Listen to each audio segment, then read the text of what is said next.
Hello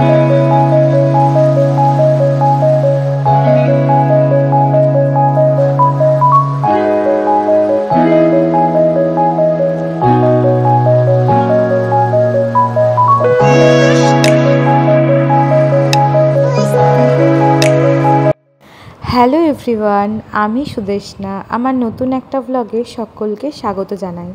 আশা করছি তোমরা সবাই খুব ভালো আছো, সুস্থ আছো। আমরাও খুব ভালো আছি। বেশ অনেক দিন হয়ে গেল আমার এই চ্যানেলে কোনো বড় ভিডিও পোস্ট করা হয় না। আমরা প্রায় 2 সপ্তাহ মতো আগে শান্তিনিকেতনে বেড়াতে গেছিলাম। তো আজ ভাবলাম আমাদের শান্তিনিকেতনে ঘোরার কিছু মুহূর্ত তোমাদের সাথে শেয়ার করি। সকাল 6টা 5-এ হাওড়া স্টেশন থেকে আমাদের বোলপুর যাওয়ার ট্রেন ছিল। তো সেই জন্য সেদিন বেশ অনেকটা ভোরই আমাদের উঠতে হয়েছিল। যদিও আমাদের বাড়ি থেকে হাওড়া স্টেশন খুবই কাছে, কিন্তু ভোরবেলা তো সেভাবে গাড়ি টাড়ি পাওয়া যাবে না, সেই জন্য আমাদের একটা টোটো বলা ছিল। টোটো আমাদের নিউ প্ল্যাটফর্মের ওখানেই নামিয়ে দিয়েছিল। এবার বোলপুর যাওয়ার ট্রেনগুলো তো সব ওল্ড প্ল্যাটফর্ম থেকেই ছাড়ে, সেই জন্য আমাদের বেশ অনেকটাই হেঁটে আসতে হয়েছিল। কিন্তু যেহেতু আমাদের টোটো কাকু একদম অন টাইম ছিল, সেহেতু আমাদের খুব একটা লেট হয়নি। আমরা ট্রেনের টাইমের অনেকটা আগেই পৌঁছে গেছিলাম হাওড়া স্টেশনে। প্ল্যাটফর্মে পৌঁছে যাওয়ার বেশ কিছুক্ষণ পরেই ট্রেনটা প্ল্যাটফর্মে দেয়। এটাই গণদেবতা 6টা 5-এ হাওড়া স্টেশন থেকে ছাড়ে। যদিও শান্তিনিকেতন যাওয়ার প্ল্যানটা আমাদের হঠাৎ করেই হয়, যেহেতু আমার সঙ্গে ছোট একটা বাচ্চা থাকবে, সেই জন্য আমরা টিকিটটা চাইছিলাম রিজার্ভেশনেই কাটাতে। কিন্তু খুব কম টাইমে টিকিট কাটা বলে রিজার্ভেশনে কোথাও টিকিট পাচ্ছিলাম না, সবই ওয়েটিং লিস্ট হয়েছিল। কিন্তু স্লিপার ক্লাসে খুব কম ওয়েটিং লিস্ট হয়েছিল, তো আমরা সেইভাবেই টিকিট কাটি আর আমরা টিকিটটা কনফার্ম হয়েও যায় আমাদের। আর বোলপুরে তো খুব কম ডিস্টেন্স, সেই জন্য কেউ খুব একটা রিজার্ভেশনে যায়ও না। তো সেই জন্য আমাদের এই স্লিপার ক্লাসটা একদম ফাঁকা ছিল। আমরা খুব আনন্দ মজায় গল্প করতে করতে বোলপুর পৌঁছে যাই। বোলপুর স্টেশনে নেমে স্টেশনের বাইরে আমাদের জন্য টোটো দাদা অপেক্ষা করছিল। আমরা আগে থেকেই টোটো বুক করেই যাই শান্তিনিকেতনে ওখানে ঘোরার জন্য। প্রথমে স্টেশন থেকে আমাদের লাগেজগুলো রাখার জন্য আমাদের গেস্ট হাউস যেটা বুক করা ছিল সেখানেই আমরা গেছিলাম। এই গেস্ট হাউসটার নাম হলো বাঁশুরি গেস্ট হাউস। মার্চ মাস নাগাদ আমার বন্ধুরা এই গেস্ট হাউসেই ছিল। ওনাদের বিহেভিয়ার ওদের মুখেই শুনেছিলাম ভীষণ ভালো। আর গেস্ট হাউসটাও খুব ভালো, একদম পরিষ্কার পরিচ্ছন্ন রুমগুলো। তো সেই জন্য আমরা এই গেস্ট হাউসেই আমাদের বুকিংটা করেছিলাম। 1 নাইটের জন্যই আমরা শান্তিনিকেতনে বেড়াতে গেছিলাম। তো আমাদের এই রুমটা 1 নাইটের জন্যই বুকিং ছিল। যেহেতু এখন অফ সিজন, সেহেতু আর কেউই এই গেস্ট হাউসে ছিল না, শুধুমাত্র আমরা কজনই এই গেস্ট হাউসে ছিলাম। ছোটোর ওপর গেস্ট হাউসটা খুবই সাজানো গোছানো। শীতকালে তো এখানে প্রচুর ধরনের ফুল থাকে। গাছগুলো তো এখন সবই আছে, কিন্তু ফুলগুলো এখন আর অত ছিল না। আমরা 5 জন অ্যাডাল্ট ছিলাম, আর আমার মেয়েটা তো ছোটোই। তো আমরা সেই জন্য একটাই রুম নিয়েছিলাম, 4 বেডের রুম নিয়েছিলাম। সেটাতে আমাদের খুব ভালোভাবেই হয়ে গেছিলো। তো রুমে ব্যাগ রেখে আমরা একটু ফ্রেশ হয়ে নিয়ে বেরিয়ে পড়েছিলাম সাইট সিনগুলো ঘোরার জন্য, যেহেতু আমাদের হাতে খুব কমই টাইম ছিল। তো যত লেট করতাম আরও লেটই হয়ে যেত। প্রথমেই আমাদের টোটো দাদা এই মাঠটা দেখিয়েছিল। এটা হচ্ছে সেই বিখ্যাত পৌষ মেলার মাঠ। পৌষ মাসে এখানে বিশাল বড় করে মেলা হয়। তারপর আমাদের টোটো দাদা আমাদের বিশ্বভারতীর ক্যাম্পাসটা পুরো টোটো করেই ঘুরে দেখাচ্ছিল। সবাই জানো এখন কোভিডের পর থেকে বিশ্বভারতী ক্যাম্পাসের ভেতরে আর কাউকে ঢুকতে আর দেয় না। আর জানো তো, এখানে গিয়ে একটা অদ্ভুত জিনিস লক্ষ্য করলাম, যে এখানে সবার বাড়ির সামনে প্রচুর জায়গা ছাড়া শুধু গাছ লাগানোর জন্য। হ্যাঁ সত্যি, মানে এত ধরনের গাছ আমাদের শহরে তো দেখাই যায় না এখন আর কারোর বাড়িতে এত গাছ। এই রাস্তাটার যেদিকে তাকাচ্ছিলাম শুধু গাছই আর গাছ, এমনকি সব বড় বড় বিশাল বড় বড় গাছ ছিল। এখানে তো প্রথমে বিদ্যাভবন, ভাষা ভবন, এগুলো এখানে এই রাস্তাতেই পড়লো দেখছিলাম। তারপরে আমরা গেছিলাম বাংলাদেশ ভবনে। হ্যাঁ, এটাই বাংলাদেশ ভবন। এখানে যত বাংলাদেশের ছাত্রছাত্রীরা আছেন সবাই এখানেই পড়াশুনো করেন। ওদের জন্য একটা আলাদা ভবনই তৈরি করা আছে। এইটা শান্তিনিকেতনের ওখানে একজনের বাড়ি। তো এই বাড়িটার নাম দেখো, দক্ষিণ হাওয়া। এই বাড়িটাও ভীষণ সুন্দর করে সাজানো, তাই সবাই আমরা ওখানে একটু দাঁড়িয়ে পড়েছিলাম। এটা হচ্ছে মৃণালিনী দেবীর আনন্দ পাঠশালা। এই পাঠশালাতে এখনও ছোট ছোট বাচ্চাদের পড়াশুনো করানো হয়। এই জায়গায় আর কাউকেই ঢুকতে দেয় না, তো আমাদের বাইরে থেকেই দেখতে হয়েছিল। আর এটা হলো 3 পাহাড় বটগাছ। আমাদের টোটো দাদা বলছিলেন এখানেই রবীন্দ্রনাথ ঠাকুর বসে কুমোর পাড়ার গরুর গাড়ি এই ছড়াটা লিখেছিলেন। যদিও আমি সত্যিই জানি না যে এই কথাটার কতটা সত্যতা আছে। তারপর আমাদের টোটো দাদা এই তালোধ্বজ আমাদের দেখিয়েছিলেন। তারপর একটু এগিয়ে আমরা এই উপাসনা গৃহ বা কাঁচ মন্দির দেখেছিলাম। এখানে এখনও প্রত্যেক বুধবার সব ধর্মের মানুষ এসে প্রার্থনা করেন। আর এটা হলো পাঠশালা। এখানে এখনও বাচ্চাদের ওপেন এয়ারে খোলা আকাশের নিচে পড়াশুনো করানো হয়। প্রচুর বাচ্চা এখানে আসে পড়াশুনো করে।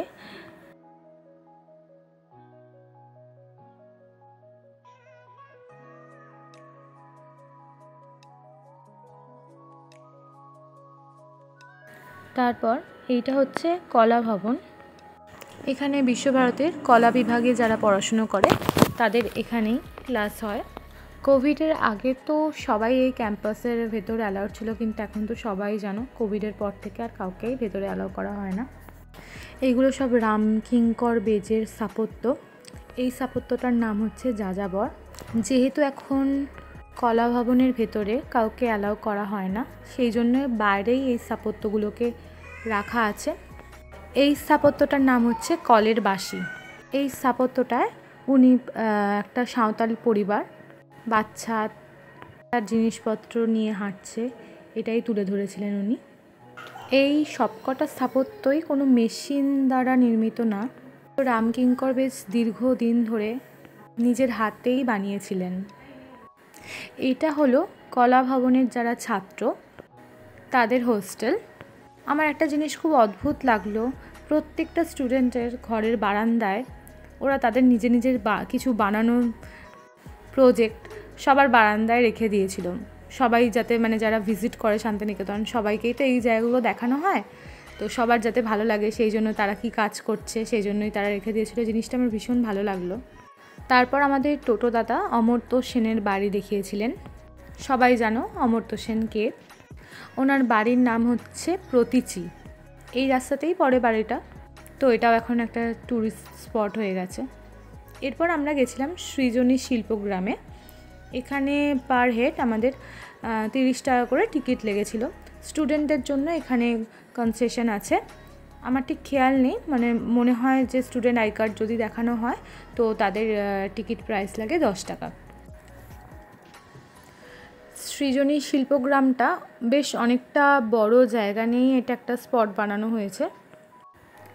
সিজনের সময় তো এখানে প্রচণ্ড ভিড় থাকে।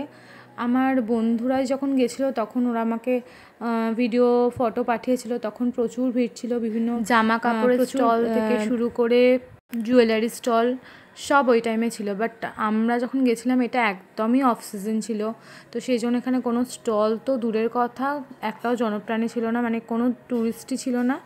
তো আমরা আস্তে আস্তে সবকটা শিল্পগ্রাম যে তৈরি হয়েছে বিভিন্ন জায়গাকে রিপ্রেজেন্ট করেই শিল্পগ্রামটা তৈরি হয়েছে। যেমন ওয়েস্ট বেঙ্গলের কী কালচার, উড়িষ্যার কী কালচার, সিকিম, নিকোবর, ত্রিপুরা, সব জায়গারই অনেকগুলোই জায়গা ছিল, আমার এক্স্যাক্টলি মনে নেই। তো ভিডিও আমি করেছি কিছু কিছু।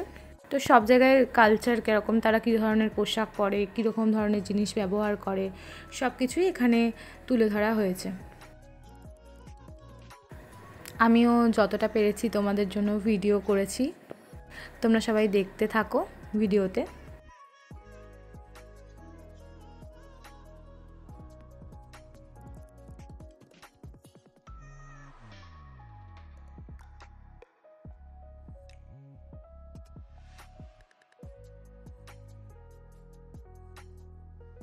এই গ্রামটা ছিল উড়িষ্যাকে রিপ্রেজেন্ট করা। এখানে এই ছোট্ট মন্দিরটা খুব ভালো লেগেছে, জগন্নাথ দেবের মূর্তি এখানে রয়েছে।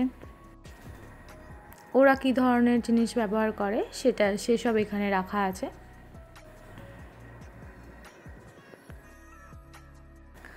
বাই দ্য ওয়ে, এখানে তো আমি বলতেই ভুলে গেছি প্রথমে যে আমরা কে কে গেছিলাম। আমরা টোটাল গেছিলাম 5 জন। ও সরি, আমার মেয়েও ছিল। তো আমার মেয়েকে নিয়ে আমরা 6 জন গেছিলাম। আমার 3 পিসি আর এক পিসির ছেলে ছিল, মানে ভাই, আর আমার মেয়ে, আমরা টোটাল 6 জন গেছিলাম। এই সৃজনী শিল্পগ্রামটা বেশ অনেকটা বড় জায়গা নিয়েই, মানে একদিনে ঘুরে দেখা যাবে, অনেকটাই সময় লেগে যাবে দেখতে। তো আমরা আস্তে আস্তে, ভালোই ছিল, একদিক দিয়ে ভিড় ছিল না, একদমই ফাঁকা ছিল। আমরা ধীরে সুস্থে সবকটা শিল্পগ্রামই মোটামুটি ঘুরে ঘুরে দেখতে পেরেছিলাম।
এই বাড়িটা বানানো হয়েছিল নিকোবরকে রিপ্রেজেন্ট করে।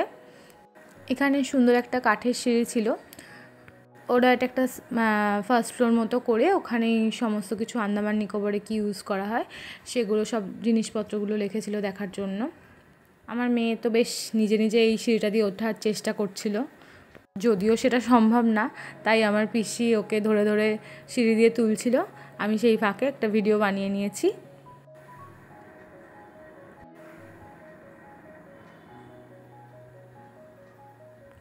এখন যেহেতু একটু বড় হয়ে গেছে, ও চায় সব কাজই নিজে নিজে করতে, কিন্তু আসলে তো বাচ্চাই, সেটা তো সম্ভব না।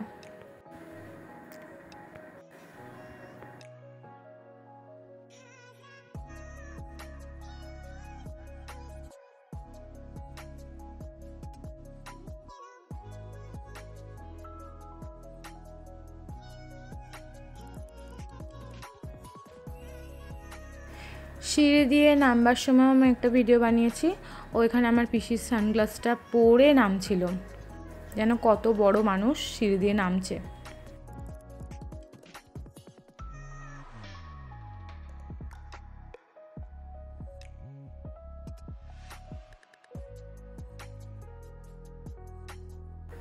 এখানে তো কিছুতেই হাত ধরবে না, যতবারই হাত ধরতে যাচ্ছে হাত ছেড়ে দিচ্ছে, নিজে নিজে হাঁটবে বলে। তো এখানেও একটু ভিডিও করে নিয়েছিলাম পিসির সাথে। তারপর আমার সাথে একটাও ভিডিও বানানো হয়নি ওর, তো সেই জন্য আমার পিসিকে বলেছিলাম একটু আমার ভিডিও বানিয়ে দাও, যাতে আমিও ভিডিওতে আসতে পারি। আমি তো এখন যেহেতু নতুন নতুন ভ্লগ স্টার্ট করেছি, আমি ক্যামেরা নিয়ে ঠিক কমফোর্ট ফিল করি না কথা বলাটা, তো সেই জন্য এখনও আমি ভিডিওটা করে নিই, তারপরে আস্তে আস্তে আমি ভয়েস ওভার দিই। তো সেই জন্যই অনেকটা টাইম লেগে যায়, রেগুলার ভিডিও পোস্ট করতেও পারি না। এখানে এক বাউল দাদা বাউল গান গাইছিল, তো সেই ক্লিপিংটাও নিয়েছি, তোমরা শুনতে থাকো সবাই।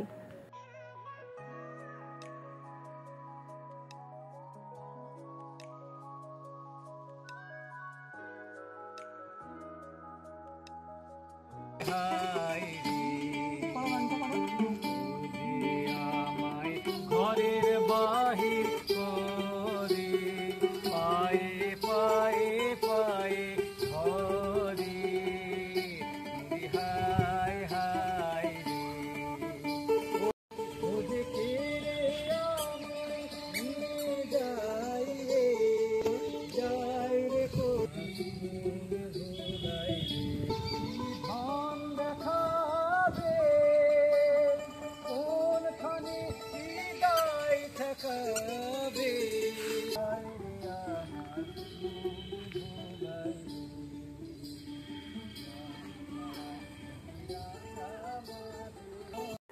তারপর আমরা এই সাইডটা একটু ঘুরে দেখছিলাম, কারণ এখানে অনেক ধরনের মূর্তি রাখা ছিল, কিন্তু আমাদের এক দিদি বলল যে ওদিকটায় যেতে বারণ করলো, কারণ আগে বৃষ্টি হয়েছিল, তো সেই জায়গায় কাদা ভর্তি, তাই আমরা আর বেশি যাইনি দূরে। আর এইখানে দেখো আমার মেয়ের এখন খুব আয়তবে সহচরী ভালোবাসে শুনতে, তো সেই জন্য বাউল দাদাকে রিকোয়েস্ট করছিল একটু আয়তবে সহচরী গানটা শোনাতে।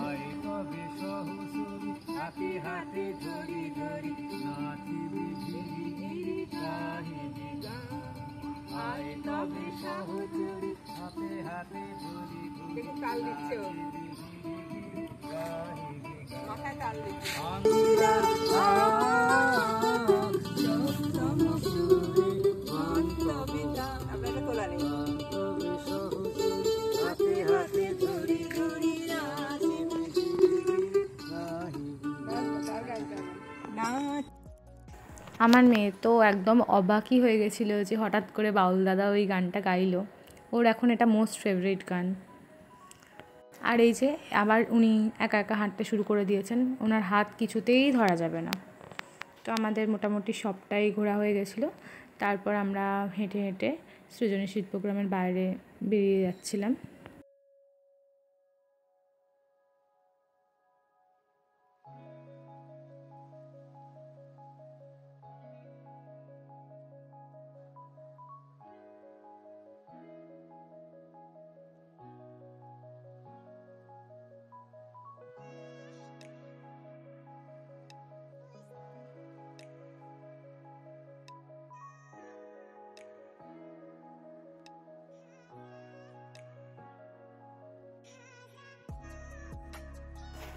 এর পরের আমাদের স্পট দেখানোর যেটা ছিল সেটা হচ্ছে সুরুল রাজবাড়ি,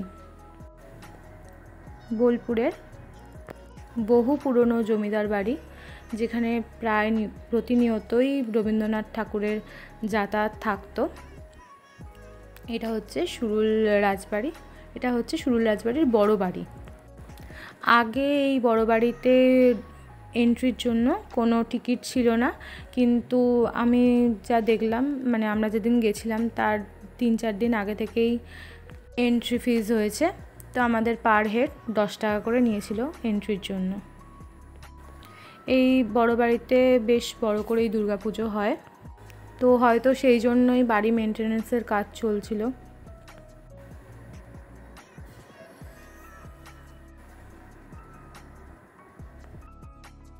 প্রতিমা তৈরির কাজ তো শুরু হয়েই গেছে। আমি ঠাকুর দলানের ভেতরে ঢুকে একটু ভিডিও নিয়েছিলাম, যদিও এখন মেনটেন্যান্সের কাজ চলছে তাই ভীষণ রকমের অপরিষ্কার ছিল। আর এটা হচ্ছে সুরুলের রাজবাড়ির ছোট বাড়ি। এই দুটো বাড়ি একদম পাশাপাশিই ছিল। এখানেও দুর্গাপুজো হয় প্রত্যেক বছর। আমাদের শান্তিনিকেতন ঘোরার কিছু ফটো ভিডিও শেষে অ্যাটাচ করে দিলাম। চলো আজ তবে ভিডিওটা এইটুকুই থাকলো। আমার ভিডিওটা যদি তোমাদের ভালো লাগে তাহলে একটা লাইক করে দিও, আমাকে কমেন্টস করে জানিও তোমাদের ভিডিওটা কেমন লাগলো, আর অবশ্যই সবার সাথে শেয়ার করতে কিন্তু ভুলো না। পাশে থাকা বেল আইকনটা প্রেস করে দিও যাতে তোমার কাছে সবার আগে নোটিফিকেশন পৌঁছে যায়, আর অবশ্যই চ্যানেলটা সাবস্ক্রাইব করে রেখো। সবাই ভালো থেকো, সুস্থ থেকো। খুব তাড়াতাড়ি আবার ফিরে আসবো নেক্সট পার্ট নিয়ে। এখনও পার্ট কিন্তু আসবে, একদিনে পুরো ভিডিওটা দেওয়া সম্ভব না। চলো এখনকার মতো তাহলে টাটা, বাই।